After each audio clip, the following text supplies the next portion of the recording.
Blue Lock Season 2, Episode 9 review. Please remember to hit that like and subscribe before we get into this video. I'm trying to hit 4,000 subscribers. I'm so close. I'm only 100 subscribers away. By the end of the year, I'm trying to hit 4,000. So any subscribe and like really helps. But yeah, man, without further ado, let's get right into this episode. Okay, so this episode literally is basically the entire halftime. I wasn't aware whether they were going to stretch the halftime into an entire episode because I just didn't think that they would do that. But they actually did, which I low-key appreciate. It gave more attention to the Rin and Sei backstory portion, which is pretty much the entire episode. Honestly, with this episode, what I have to say is this episode is just very, how do I say it? Just mid. Like, it's not crazy good, but it's just mid. Now, there are aspects in which I enjoy and aspects in which obviously are shit, but I'm going to talk about those in this video. The first thing I'd like to point out is, bro, the foreshadowing.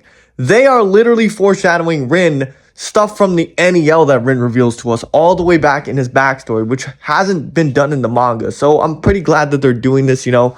They're really helping us, like, you know, they're really helping anime onlys, like, really stick together with the series so they can watch Season 3 and finally see these events unfold. But yeah, the foreshadowing here is really good in this first scene. And the first thing that really sticks out to me in this episode is, yes, the composition in this episode was actually really good.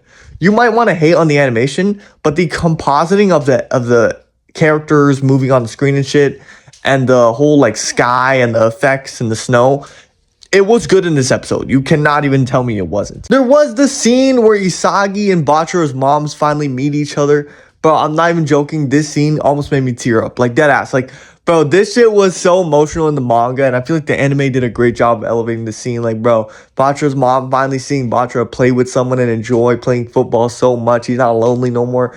Bro, that shit was fire. I don't give a shit. This is why the U20 arc is peak, bro. Either way, we cut over to the Blue Lock locker room, and everyone's like, okay, you know, you're gonna go out there and score again, Nagi. You're gonna go out there and score. Like, you know, everyone's just like settling down. Ego gives his pep talk, yada yada, right? We go over to Rin's backstory with Sai. And the thing is, bro, I'm so mad because before we get into this backstory, we don't even see Shido Ryusei lacing his boots.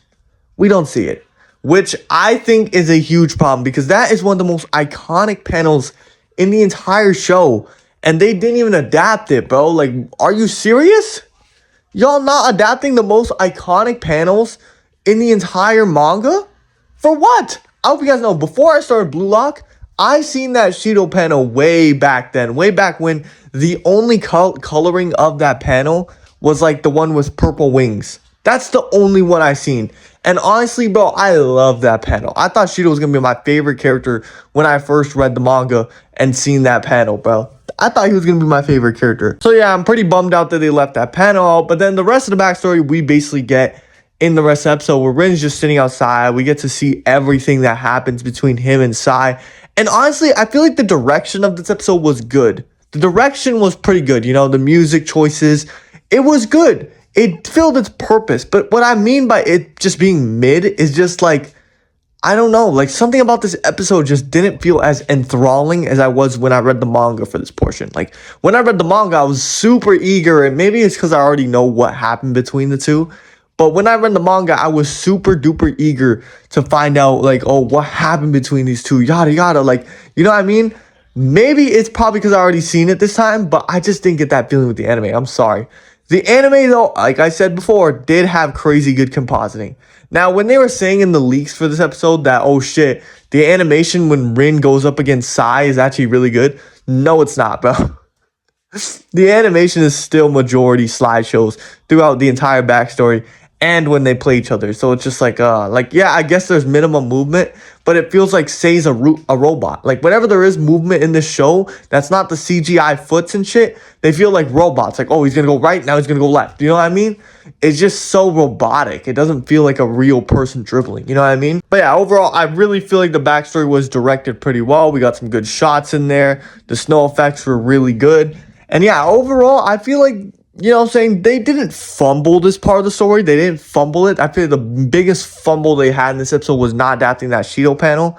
But then, you know, the episode ends when we come back out to the field and we see Shido sitting there and we're like, okay, you know what? It's time to go into the second half, which we already know if we read the manga. the second half of this U20 game, if you guys are anime onlys watching this episode, the second half of the U20 game absolutely destroys the first half. So please, if you weren't satisfied with the first half, I'm telling you right now, the second half is going to be even more peak. But yeah, man, that's pretty much all I have to say about this episode. I mean, there's not really much to talk about. Most of my subscribers are all manga readers, so they all know what really happens in the manga already. So me just describing what happens in the backstory is like kind of pointless. And on top of that, I feel like this backstory was just like, they didn't do anything crazy with it. Now, if they made Rin versus Sei like a super duper Sakuga fest, I would have been like, okay, you know what, that's crazy. But it's just a regular like blue lock animation like thing. You know what I mean? It's just a regular thing. The directing's pretty good. The compositing's pretty good. The animation shit like always. But yeah, man, I hope you guys all enjoyed this video. Please remember to hit that like and subscribe button before you log off of it. I'm trying to hit 4,000 subscribers by the end of the year, guys. We're so close to that milestone. Please share this video. Hit the like and subscribe if you haven't. And yeah, man, I hope you guys all have a great day. Goodbye.